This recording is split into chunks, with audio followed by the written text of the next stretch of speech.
Jack Kornfield, Après l'extase, la lessive, chapitre 5, Rien et tout, la porte de la vacuité. Vous vivez dans l'illusion et l'apparence des choses. Il y a une réalité, mais vous ne la reconnaissez pas. Quand vous la réalisez, vous voyez que vous n'êtes rien. Et n'étant rien, vous êtes tout. Voilà. Kalu Rinpoche. D'où provient notre vie faite de joie et de peine? Lorsque nous personnifions la source de création, nous lui donnons des noms tels que Allah, Brahma, Dieu.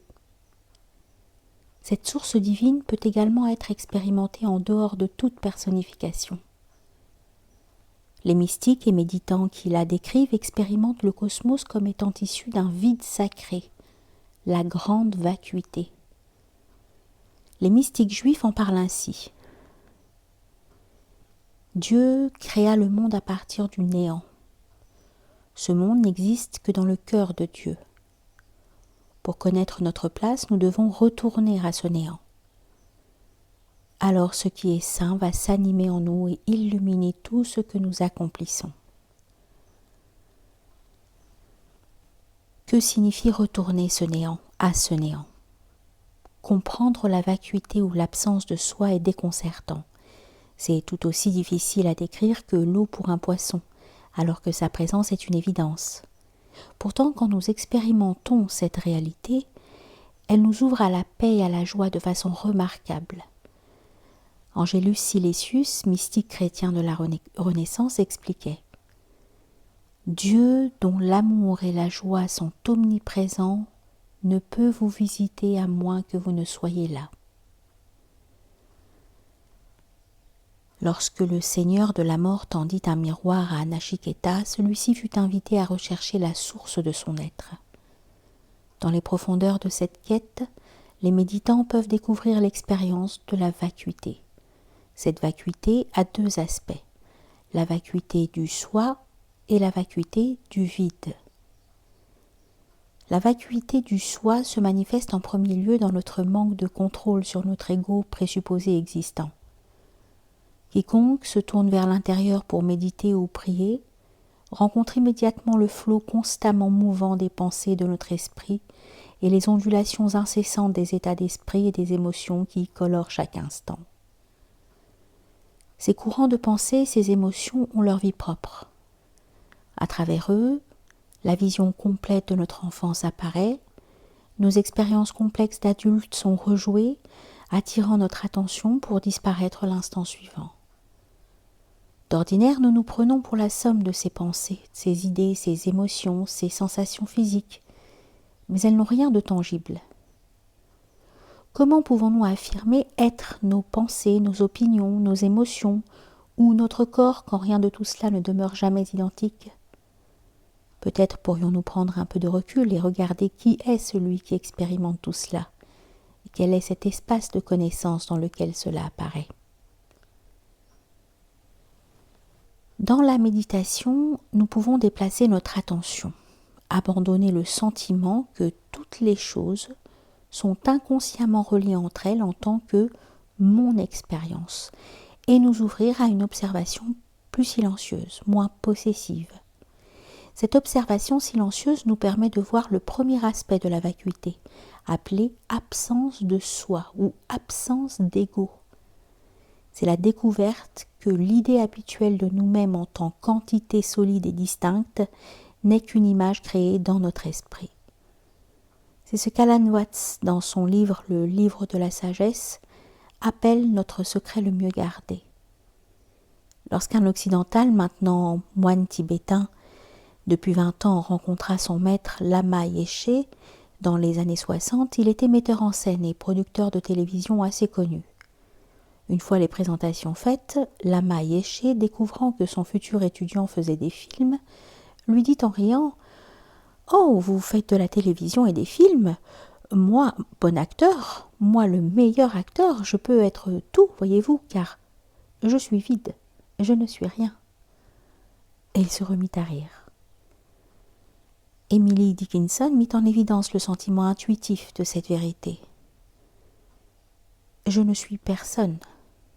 Qui êtes-vous ? Êtes-vous personne, vous aussi ? » De quoi est-il question dans ces mystérieuses descriptions de l'absence d'ego ? L'expérience de la vacuité du soi fut révélatrice dans la vie spirituelle d'une méditante qui avait étudié avec des lamas et des maîtres à travers toute l'Inde. Lorsqu'elle rentra après plusieurs années en Asie, elle continua régulièrement à consacrer des journées à la méditation. Nous la citons. « J'étais en montagne et je me réveillais tôt lorsqu'il faisait encore sombre. Je m'asseyais ainsi, très calme, jour après jour, et l'expérience la plus merveilleuse et la plus terrible arriva. Je disparus. Tout ce que j'étais fut balayé. Au début, je fus incapable de nommer ce qui m'arrivait. Vous ne pouvez lui donner un nom, pas même celui du nirvana, car c'est bien au-delà des mots. Une telle félicité. Je sus que ce n'était plus mon propre cœur ni mon propre corps, c'était le cœur et le corps du monde. » Fin de citation. Dans la vacuité du soi, le monde devient transparent, clair, simple. Nous réalisons que notre idée d'un soi séparé est fausse. Celui que nous sommes dans cet ego conventionnel disparaît dans le silence, la paix et la pure expérience d'être, sans que personne ne soit présent pour s'approprier ces expériences. Lorsque la vacuité du soi est reconnue, nous arrivons à la compréhension de la deuxième dimension de la vacuité, celle de tous les phénomènes. Un texte bouddhiste, le Samutta Nikaya, explique cela ainsi. Suppose qu'une personne qui n'est pas aveugle aperçoive toutes les bulles flottant à la surface du Gange et qu'après un examen attentif, elle voit comment chacune d'elles est vide, irréelle et sans substance. Nous pouvons exactement de la même manière examiner avec attention nos perceptions sensorielles, nos sensations, nos pensées, tout ce que nous expérimentons et découvrir tout cela vide, dénué de réalité et dénué de soi. Fin de citation. La vacuité du soi nous ouvre à l'expérience du vide lui-même, de cette vacuité dynamique d'où naissent toutes choses. Dans la tradition bouddhiste, s'éveiller à la vacuité est la porte du nirvana, la libération du cœur. Cela fait référence au non-né, non-créé, non-conditionné. La réalisation de cette porte a été louée par les mystiques de tout temps. On peut y accéder par de nombreuses manières. Les 3 moyens les plus courants sont la méditation, la rencontre d'un être éveillé et l'immersion dans une solitude si profonde que nous en devenons transparents. Tout d'abord, la réalisation par la méditation. Voici l'expérience d'un maître au cours d'une longue retraite de méditation sur la vision. Nous le citons. À cette période, après plusieurs mois, j'avais seulement besoin de 3 ou 4 heures de sommeil. Ma seule instruction était de rester absolument présent et attentif, et quoi qu'il arrive, de ne pas réagir. Tant de pensées et d'émotions étaient venues, puis reparties. Il y eut des jours d'intense solitude, de larmes et de chagrin, et des moments de ravissement. Certains jours, j'avais l'impression de mourir, mon corps tombait en morceaux. J'étais entourée d'un monde de mort et de destruction. Puis tout redevenait normal. J'avais l'impression de flotter au fil des heures de méditation, parmi des vagues de lumière et d'extase, mon corps se dissolvant, ouvert comme le ciel, sans limite. Plus je devenais calme, plus les expériences s'élevaient rapidement. C'était maintenant comme si je pouvais remarquer chaque pensée malgré leur flot constant. Chaque forme pensée créait un monde d'idées, de souvenirs ou un monde imaginaire qui s'évanouissait dès qu'il était repéré. Dans le silence profond de l'esprit, je commençais à sentir les subtiles pré-pensées, comme si l'esprit, telle une femme enceinte, était prête à donner vie à la pensée suivante. Les sons, les odeurs, les émotions, chaque perception, si petite soit-elle, était reconnue, libérée, ou plutôt laissée libre de faire surface, perçue comme une luciole dans la nuit. Je conservais cette attention en m'asseyant, en marchant, me sentant souvent comme si j'étais sous l'eau dans un monde calme et transparent. Un après-midi, je m'étendis pour méditer dans la chaleur de la journée. Mes yeux étaient clos et sans effort j'eus conscience de toutes les sensations de cette nouvelle posture. Toutes mes perceptions flottaient, s'élevant et disparaissant comme des bulles d'eau gazeuse. Je sentis mon être s'abandonner à cela et les perceptions arrivèrent encore plus vite, comme si l'univers vibrait rapidement, pulsations de lumière comme des lucioles. Un moment de crainte se fit jour, puis disparut. Mon esprit s'ouvrit et d'une certaine manière sombra. Tout était parfaitement silencieux, au-delà du silence. Il n'y avait plus de moi, plus d'expérience, plus rien. Aucun moi associé à cela, seulement une compréhension. Le monde demeurait dans un océan de paix d'où toutes les manifestations s'élevaient puis disparaissaient. C'était formidable. Je sus que l'essence de la conscience était cette paix immense. Une chose était sûre, tous les phénomènes et moi-même étions simplement une manifestation de l'esprit. Au-delà de ce monde où tout naît, se transforme et meurt, il y a la réalité omniprésente. Toutes ces apparences reparurent bien sûr, mais elles étaient plus lumineuses, plus transparentes, plus éclatantes de joie. Fin de citation. Les premiers instants d'ouverture à l'absence de soi peuvent être encore plus simples que cela. Un autre enseignant raconte sa première expérience de la vacuité. Nous le citons. C'était pendant une marche méditative dans le jardin près du temple. Je me souviens de l'endroit exact. Je levais mon pied, le reposais par terre, ressentant toutes les sensations du mouvement. Je sus qu'il n'y avait personne à qui cela arrivait, aucun soi. La pensée « c'est un processus vide » arriva, et cette pensée était aussi vide que mes pas. Fin de citation. Une enseignante zen vécut en douceur sa compréhension de la vacuité. Elle appelle cette approche la persévérance tranquille et explique qu'elle n'était pas une pratiquante zen du genre guerrier. Nous la citons. Je faisais zazen avec les autres, pratiquant l'assise avec le koan mu. J'étais en fait assez détendue et mu se répétait tout seul. Il avait sa propre vie, puis je disparus tout simplement. Il y avait l'assise, la respiration, les sons et mu. Tout était mu. Je n'étais rien et j'étais mu. Lorsque j'allais voir le maître, je souriais, je riais. Je n'avais jamais été rien d'autre que cela. Fin de citation. Il est dit que l'esprit de la méditation doit se poursuivre lorsque nous nous levons de notre coussin. Un maître de méditation avait pratiqué l'assise pendant une longue retraite en Inde, mais sa réalisation commença dans la cour avec un chiot malade dans un tissu sur ses genoux. Nous le citons. Les gens abandonnent près du temple les chiens qu'ils ne désirent pas pour que l'on prenne soin d'eux, et durant cette retraite, il eut une nouvelle portée de chiots dont plusieurs étaient malades. Je m'assis pendant des jours, prenant l'un après l'autre ces chiots gémissants. Cela me déchirait. Beaucoup de chiens apparaissaient et disparaissaient, mais ce jour-là pourtant, je vis que la vérité sous-jacente à la vie était immuable, bien qu'elle se manifestât dans des corps changeants. Je continuais à méditer au milieu des chiots et de leurs excréments, puis je retournais dans la salle de méditation. Je devins très calme. Pensées et intentions s'élevaient et s'évanouissaient en un instant, et il n'y avait aucune impulsion à les suivre.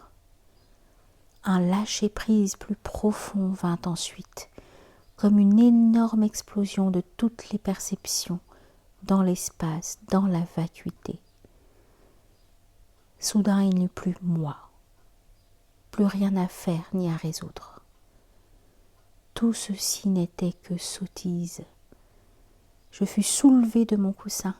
J'avais un sourire de 6 pieds de large et dans la vacuité s'éleva une joie, une rivière sans rive, une danse de vacuité, une confirmation de liberté dans laquelle la vie, le soi et même les chiens malades ne sont pas un problème. La vacuité dans la présence sacrée d'un être. La compréhension de la vacuité est contagieuse. Il semble que nous puissions la recevoir d'un autre. Nous savons que lorsqu'une personne triste ou en colère entre dans une pièce, nous devenons nous aussi souvent tristes ou irrités. Il n'est donc pas surprenant que la présence d'un maître qui est vide, ouvert et éveillé puisse avoir un effet puissant sur une autre personne, en particulier lorsque cette personne est mûre. Dans toutes les traditions, des récits racontent l'éveil de disciples ayant lieu grâce à la rencontre directe avec leur maître. Un enseignant de méditation et de Raja Yoga expérimenta une prise de conscience décisive lors d'un enseignement public en Californie, ce qui l'amena à aller pratiquer en Inde pendant 10 ans. Nous citons. Un jour de printemps, j'écoutais Krishnamurti dans son école d'Ojay Valley. Il était assis sur une simple chaise en bois, vieil homme frêle d'une présence imposante. Nous étions 1 millier assis dans l'herbe à l'ombre de vieux chênes. Toute notre attention était centrée sur l'orateur qui remettait en cause tout ce que nous connaissions de la vie et de nous-mêmes. Il parlait de l'attention authentique. « Êtes-vous réellement en train d'écouter ?» demanda-t-il. Pas avec les idées limitées d'une pensée ou d'une réflexion, mais dans le silence absolu, au-delà de l'esprit. À cet instant, mon esprit s'arrêta. Je pénétrai un calme immense. Le bosquet sembla s'étendre et flotter, comme si nous étions au centre de la galaxie. Les mots sortaient des troncs et je me sentis totalement vivant, bien que mort au-delà de moi-même. Tout était empli de lumière. Un espace éternel et sans limite était la seule chose qui ait jamais existé. Tandis que les mots me parvenaient comme dans un rêve, je sus que je m'étais abandonnée à Krishnamurti, comme si la joie de son éveil était contagieuse et que je l'avais reçue, sentie, pénétrée. Fin de citation. Dans le zen, on utilise l'expression « mot révélateur » pour décrire des paroles comme celle de Krishnamurti, le silence au-delà de l'esprit. Ces paroles sont capables d'ouvrir en un instant l'esprit à sa vraie nature. Dans le zen, ces instants d'éveil sont relatés dans des centaines d'histoires classiques, considérées comme des koans. La réponse du maître zen Huineng à propos d'un drapeau flottant au vent est à ce titre exemplaire. Était-ce le drapeau qui bougeait ou le vent ? Huineng répondit « Ni l'un ni l'autre. C'est l'esprit qui bouge. »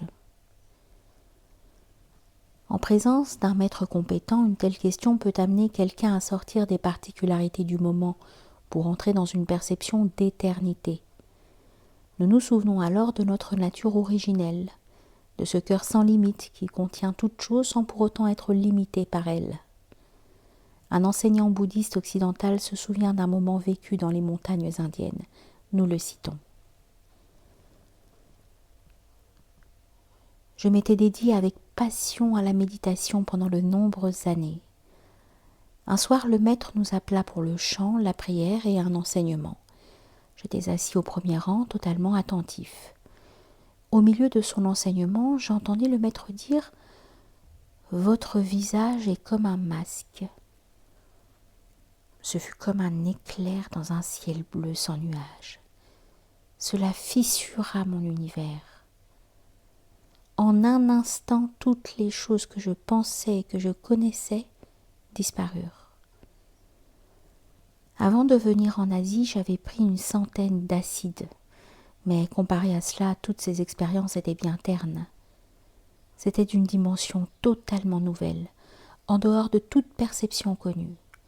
Cela transcendait complètement mes sens, mon identité, tout ce que je pensais être.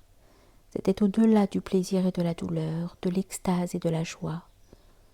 Devant tant de beauté, je pleurais longuement. C'était il y a 26 ans. Durant toutes ces années, c'est cette réalité non née qui a compté plus que toute autre chose. C'est une torche qui illumine tout. Il n'y a que cela. D'une certaine manière, c'est là, présent en ce moment même. Fin de citation.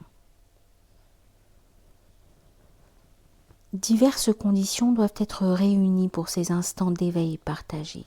L'ouverture de l'étudiant, une volonté sincère de découverte et souvent une importante période préparatoire de pratique ou de purification. Le récit précédent faisait suite à de nombreuses années de stricte retraite tant Vajrayana que Vipassana. Le respect et la crainte qui entourent le maître sont également nécessaires, sans oublier le champ de conscience du maître, la présence directe d'amour, de liberté, de vacuité qu'il est capable de véhiculer. Pour une instructrice de méditation qui pratique à 20 ans auprès des maîtres de nombreuses lignées bouddhistes, quelque chose manquait encore dans ma vie, dit-elle. Nous la citons.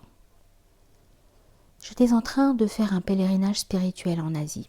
Par courrier me parvint la plus belle lettre d'invitation, celle d'un maître auquel j'avais écrit. Il y décrivait l'instant où le Bouddha ayant entendu une fleur à Mahakasyapa, le zen était né. C'est ainsi grâce à cette invitation que mon ami et moi arrivâmes en Inde pour rendre visite à ce maître peu connu, un grand-père avec une poignée d'étudiants, tapis dans son petit salon au fond d'une impasse. Je me débattais dans le bruit et le chaos de l'Inde. Les jours passant, je me disais « Je n'arrive à rien, rien ne se passe ». Il me semblait qu'il prêtait plus attention aux hommes dans la pièce et je pensais « Oh, c'est encore une histoire d'hommes, il ne comprend pas les femmes ». Chaque jour, les gens se prosternaient devant lui et je me disais « À quoi bon me prosterner? Ce n'est pas mon affaire, je suis une féministe américaine ». Il enseignait en nous demandant d'examiner qui nous pensions être, non pas par la contrainte, mais par le lâcher-prise. Abandonne le chercheur et ce qui est à chercher, disait-il. Puis un après-midi, il s'approcha de moi et me regarda dans les yeux avec insistance. Je me sentis comme un animal traqué. Une peur immense surgit comme si une chose énorme était sur le point d'arriver. J'avais l'impression de m'être détournée de cette chose pendant des éons, mais maintenant j'étais prise et ne pouvais lui échapper. Je ne pouvais pas l'éviter plus longtemps. Il prononça quelques mots, mais peu importe ceux qu'ils furent. Une lumière intense et un espace énorme de néant apparurent. J'étais partie, nulle part et partout. Vinrent ensuite des éclats de rire formidables, de la joie et des pleurs. Tout ce qui dans ma vie semblait m'avoir conduite à ce moment prit un sens. Toutes les luttes, toutes les peurs. Maintenant c'est fini. J'étais tout. Je n'étais rien. J'étais complètement libre. Voilà. Après cela, ma gratitude était tellement grande que je ne serais jamais capable de me jeter à ses pieds suffisamment de fois. Je lui aurais tout donné, mais bien sûr, il ne voulait rien. Maintenant, dans mon travail avec mes étudiants, je vois que ma plus grande surprise est que les gens pensent qu'il y a quelque chose à obtenir, quelque chose à faire, alors qu'il est tellement évident qu'il n'y a rien à faire, sauf qu'il faut le faire quand même. Il y a l'agir qui est nécessaire pour arriver à l'endroit du non-agir. J'avais une idée naïve de la facilité à faire don de cette libération aux autres. Vous ne devez pas aller en Inde pour l'obtenir. Une intention vraiment sincère est la seule chose dont vous avez besoin. Où que vous soyez, si vous voulez réellement la libération, l'univers vous répondra. il le doit. Le chemin vous sera montré. Fin de citation. L'accès par la solitude. La connaissance de la vacuité naît aussi dans la solitude du cœur. Dans l'Évangile selon saint Marc, il est dit « Le matin bien avant le jour, il se leva, sortit et s'en alla dans un lieu désert, et là, il priait. » Don José Rios, un Indien huichol, chaman vénéré, visita les États-Unis à l'âge de 106 ans. Et il dit « Pendant mes 80 années de pratique, j'ai beaucoup souffert. De nombreuses fois, je me suis rendu seul dans les montagnes. Et vous devez le faire, car ce n'est pas moi qui peux vous enseigner les manières des dieux. Ces choses-là ne peuvent être apprises que par vous-même, uniquement dans la solitude. » Fin de citation. En entrant dans la solitude, on ne trouve pas forcément le silence. Au début, la solitude peut être bruyante, envahie par les conflits du corps et le commentaire incessant de l'esprit. Ce que Chogyam Trungpa appelle le bavardage subconscient. Les pratiques de méditation nous aident à trouver un moyen d'accéder au calme authentique. À travers elles, nous comprenons qu'il y a plusieurs niveaux de silence. Le premier est simplement le silence extérieur, une absence de bruit. Ensuite, il y a le silence du corps, un calme physique grandissant. Peu à peu arrive l'apaisement de l'esprit. Nous découvrons ensuite le silence, témoin de toute chose, puis 20 autres niveaux d'absorption silencieuse dans la prière et la méditation. Plus profondément encore, nous accédons au silence indescriptible, au-delà de l'esprit, le silence qui donne naissance à toute chose. Pénétrer le silence est un voyage, un lâcher-prise vers des niveaux de calme de plus en plus profonds, jusqu'à ce que nous disparaissions dans l'immensité. Une mystique chrétienne, Bernadette Roberts, fut nonne pendant 10 ans et devint par la suite mère de 4 enfants.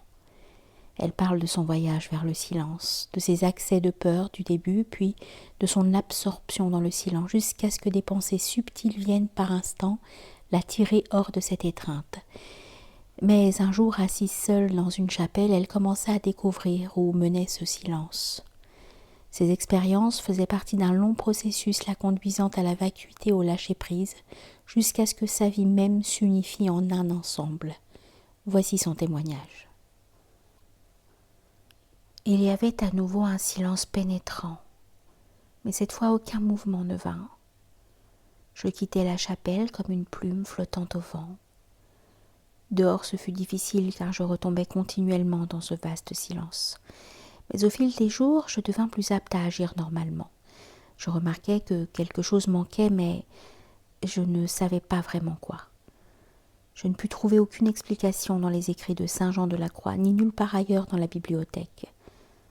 Ce fut en rentrant chez moi ce jour-là, marchant au milieu d'un paysage de vallées et de collines, que je tournai mon regard vers l'intérieur. Ce que je vis arrêta mes pas. À la place du centre habituel non localisé de moi-même, il n'y avait rien. C'était vide. Au moment même où je vis cela, jaillit un flot de joie tranquille et je sus enfin ce qui manquait. C'était mon ego. Physiquement, je me sentis comme soulagée d'une lourde charge. J'étais si légère.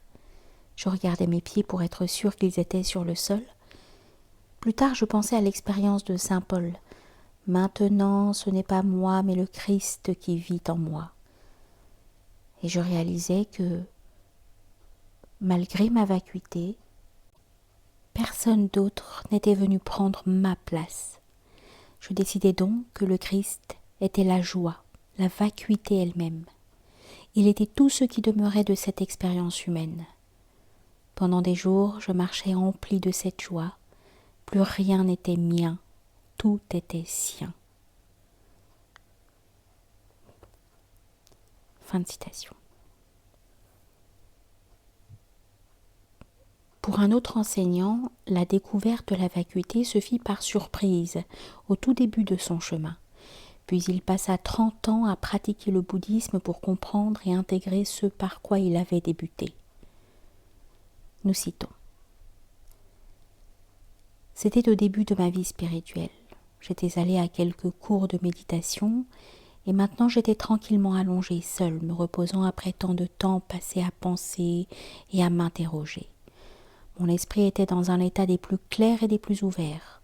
Il se sentait rechargé, vivant et dans le même temps totalement calme. Je n'avais jamais su qu'un tel équilibre de vivacité et de détente était possible. Je pris un vieux texte bouddhiste et en lus quelques lignes. Voici ces lignes. Bien que l'esprit soit, il n'a pas d'existence. Dans son état véritable, l'esprit est nu, immaculé, par nature vacuité, transparent, éternel, non composé. On ne peut le réaliser comme une entité séparée, mais comme l'unité de toute chose, sans pour autant être composé par elle. S'élevant d'elle-même et naturellement libre, comme les nuages dans le ciel, toutes les choses qui apparaissent s'évanouissent à nouveau. La totalité du monde et du nirvana, unité inséparable, est notre propre esprit. Voici les mots qui étaient lus. Tout ce que je savais du monde éclata en morceaux. Je n'aurais pu dire ce qu'il en restait, car rien de moi n'avait subsisté. Seul demeurait ce qui est présent avant que l'idée de soi n'existe jamais. Je compris une bonne fois pour toutes qu'il n'y avait pas de soi, que toute idée de soi est une illusion. Nous sommes vides, comme un rêve, un jeu de l'esprit. Peu à peu, une partie du monde revint, bien que sous de nombreux aspects, ma manière de le percevoir est totalement changée. Comment étais-je supposé vivre désormais ? Je n'en avais aucune idée. Pendant des semaines, je tournais en rond dans une sorte de légèreté et d'état de choc. Fin de citation. La porte de la vacuité peut se révéler dans la solitude, dans la présence sacrée d'un autre, dans la méditation profonde ou dans les montagnes. Attentif à ce mystère, le cœur peut s'ouvrir à l'expérience directe de la vacuité qui donne naissance à toute chose. Les taoïstes parlent d'une écoute sacrée.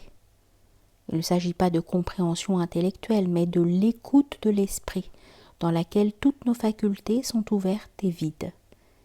Alors seulement, avec la vacuité de tous nos sens, notre être entier peut écouter et connaître ce qui est là devant nous, ce qui ne pourra jamais être perçu uniquement par l'oreille ou par l'esprit. C'est la sagesse de ceux qui ne connaissent pas et qui pourtant étant vides ont un cœur plein de lumière. Isaac Newton connaissait cela lorsqu'il écrivit « Pour moi, je ne suis qu'un enfant jouant sur la plage, tandis que les vastes océans de vérité s'étendent devant moi, inconnus. » À travers la porte de la vacuité, ce vaste inconnu n'est pas pour cet enfant une source de terreur, mais le domaine de sa joie.